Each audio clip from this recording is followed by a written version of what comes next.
ধন্যবাদ ধুনীয়াকৈ বনাইছে মুখাটো ভাল লাগিছে কি মুখখন ধুনীয়াকৈ লৰচৰ কৰিব পাৰে আৰু আমি আহি উপস্থিত হৈছোহি চামগুৰি সত্ৰ মুখা শিল্প বুলি ক'লে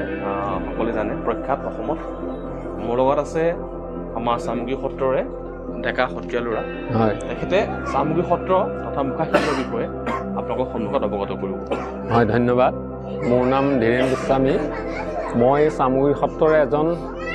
সত্ৰীয়া ল'ৰা হিচাপে এই মুখা শিল্পৰ লগতে জড়িত হৈ আছোঁ আৰু মোৰ দাদাহঁত আছে প্ৰদীপ গোস্বামী প্ৰসন্ন গোস্বামী নৰেন গোস্বামী আমি সকলোৱে মিলি এই মুখা কলাটোৰ লগত জড়িত হৈ আছোঁ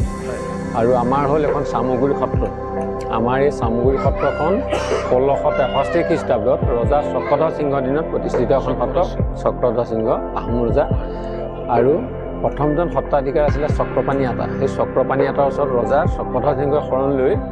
এই সত্ৰখনি প্ৰতিষ্ঠা কৰিছিলে এজোপা বৃহৎ আকাৰৰ চাম গছ আছিলে সেই চাম গছজোপাৰ তলতে সত্ৰখনি প্ৰতিষ্ঠা কৰাৰ কাৰণে নাম দিছিলে চামগুৰি সত্ৰ আৰু সত্ৰখনৰ মূল বৈশিষ্ট্য হৈছে জগতগুৰু শ্ৰীমন্ত শংকৰদেৱৰ মুখা শিল্প গুৰুজনাই আজি 500 বছৰ আগতে বৰদোৱা থানত চিহ্নযাত্ৰাৰ ভাওনা যোগেদি মুখাগোলাটো তৈয়াৰ কৰিছিল আৰু এইটো এটা পৰম্পৰা হিচাপে চলি আহিছে আহোঁতে 2000 চনত আমাৰ ডক্টৰ ভূপেন হাজৰিকাদেৱ যেতিয়া সংগীত নাটক একাডেমীৰ অধ্যক্ষ হ'ল তেতিয়াই মুখা শিল্পটো তেওঁ প্ৰথমতে 2000 চনত তেওঁ অধ্যক্ষ হৈ 2000 চনত সত্ৰীয়া নৃত্যক স্বীকৃতি দিলে তাৰপিছতে 3 চনত মুখা শিল্প এই মুখা শিল্পৰ ওপৰতে প্ৰথম আমাৰ চামগুৰি সত্ৰলৈ আহিলে আমাৰ প্ৰথম পিতৃ লাভ কৰিছিলে মোৰ পিতৃৰ নাম কুশকান্তদেৱ গোস্বামী আছিলে তেখেত সত্ৰৰ সত্ৰাধিকাৰ আছিলে হয় আৰু 13 চনত পাইছিলে প্ৰণৱ বৰুৱা শিল্পী বঁটা এই বঁটাবিলাক যেতিয়া পাই গৈছিলে তেতিয়াই বিশ্বত জনাজাত হৈছিলে যে ক'ত আছে মাজুলী বোলে চামগুৰি সত্ৰৰ মুখা আছে তেতিয়া বিশ্বৰ ক'ত গৈছিলে মাজুলী মুখা শিল্প চাবলৈ আৰু আমিও সেই পিতৃসকলক এতিয়া বৰ্তমান অনুকৰণ কৰি আমি মুখা শিল্পৰ লগত জড়িত হৈ গ'লোঁ এই মুখাবিলাক কোনে নিৰ্মাণ কৰে আছে এতিয়া আমি কৰিছোঁ আমাৰ পৰিয়ালটো আমাৰ দাদাহঁত আছে আমাৰ ভতিজাহঁত আছে আমাৰ ষ্টুডেণ্ট আছে ল'ৰা আছে বহুত প্ৰায় 30জন 40জন সকলোৱে মিলি জুলি এইটো কৰি আছোঁ আৰু প্ৰতিটো মুখাই ধৰক আমাৰ ভাওনাৰ লগতে জড়িত নহয় জানো জড়িত সকলোখিনি এতিয়া যিমান দেখিছে মুখা ইয়াত চব ভাওনাৰ লগতে জড়িত হৈ আছে ইয়াত নৃসিংহ অৱতাৰে দেখিছে নৰসিংহ নৃসিংহ যাত্ৰাখন এখন ধৰ্মীয়মূলকভাৱে ভাওনা হয় আগ কৰা ভাওনা সব সময়তে ৰসনাথী ভিৰ খুব হয় ইয়াত নহয় জানো খুব হয় আজি আমাৰ অৱশ্যে ৰাস কালিলে কিন্তু আজি আমাৰ ৰাসৰ নিচিনা এটা পৰিঘৰ হৈ গৈছে এনেকুৱা মই ভবা নাছিলোঁ আজি যে ইমান হৈ যাব আজি একদম ৰাসৰ এটা মানে হেৰি ৰাসেই হোৱা যেন লাগিছে ইয়াতে কি বিক্ৰীৰ বাবে ব্যৱস্থা কৰা আছে নেকি আছে আমাৰ সৰু সৰু মুখা আছে আৰু ডাঙৰ কাৰোবাক লাগিলে লৈ যায় আমিতো এতিয়া দিলোৱে প্ৰায়খিনি যিখিনি ৰাস হৈছে হলত হওক এতিয়া অহাকালি ৰাসৰ প্ৰস্তুতি চলি আছে কৈছে ডাঙৰ প্ৰস্তুতি এইবাৰ আমাৰ হ'ব আমাৰ সত্ৰত কাইলৈৰ পৰা আৰম্ভ আমাৰ মানে শিশুলীলাৰ পৰা দেখুৱাই আৰু একদম ব্ৰহ্মলোকৰ পৰা আৰম্ভ হ'ব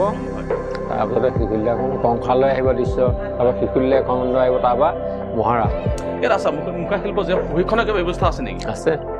আমাৰ সদায় চলি থাকে ন ষ্টুডেণ্টবিলাক আমাৰ ইয়াৰ ষ্টুডেণ্ট চাগে ইয়াৰো আহে বাহিৰৰ পৰা ইজৰাইলৰ পৰা শিকিছে অষ্ট্ৰেলিয়াৰ পৰা আহিছে দুলীয়াজান ডিগবৈ নাজানে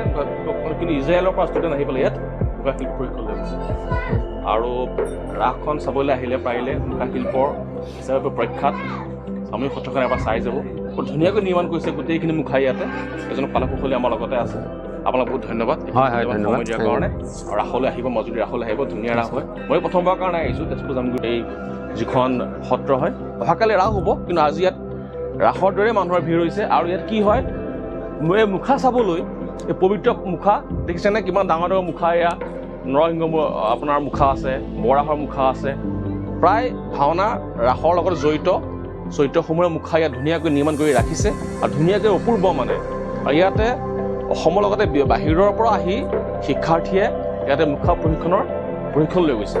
গতিকে খুব ধুনীয়া সত্ৰ পবিত্ৰ ঠাই মই আজি প্ৰথমবাৰৰ কাৰণে আহিছোঁ অসমবাসী ৰাইজলৈ এইটো এটা থাকিলে আপোনালোকৰ এটা থাকিলে অনুৰোধ যদি কেতিয়াবা এইফালে আহে সত্ৰখন এবাৰ চাই যাব আৰু মুখা শিল্পৰ বিষয়ে অলপ কিছু কথা জানিব পাৰিব এইটো আমাৰ অসমৰ বাবে এটা গৌৰৱ এই গৌৰৱ অক্ষুণ্ণ ৰাখিছে চামগুৰি সত্ৰই ধন্যবাদ আৰু এয়াই আছিল বিশ্বপ্ৰসিদ্ধ চামগুৰি সত্ৰৰ মুখা শিল্প আপোনালোকে ভিডিঅ'টো চাই কেনে পালে জনাব যদি ভাল লাগিছে লাইক শ্বেয়াৰ কৰিবলৈ নাপাহৰিব যদি এতিয়ালৈকে মোৰ চেনেলটো ছাবস্ক্ৰাইব কৰা নাই প্লিজ ছাবস্ক্ৰাইব কৰি ল'ব যাতে এনেকুৱা ধৰণৰ বিভিন্ন ভিডিঅ'ৰ জৰিয়তে মই আপোনালোকক লগ পাই থাকোঁ ধন্যবাদ লগ পোৱাৰ আশাৰে জয় অসম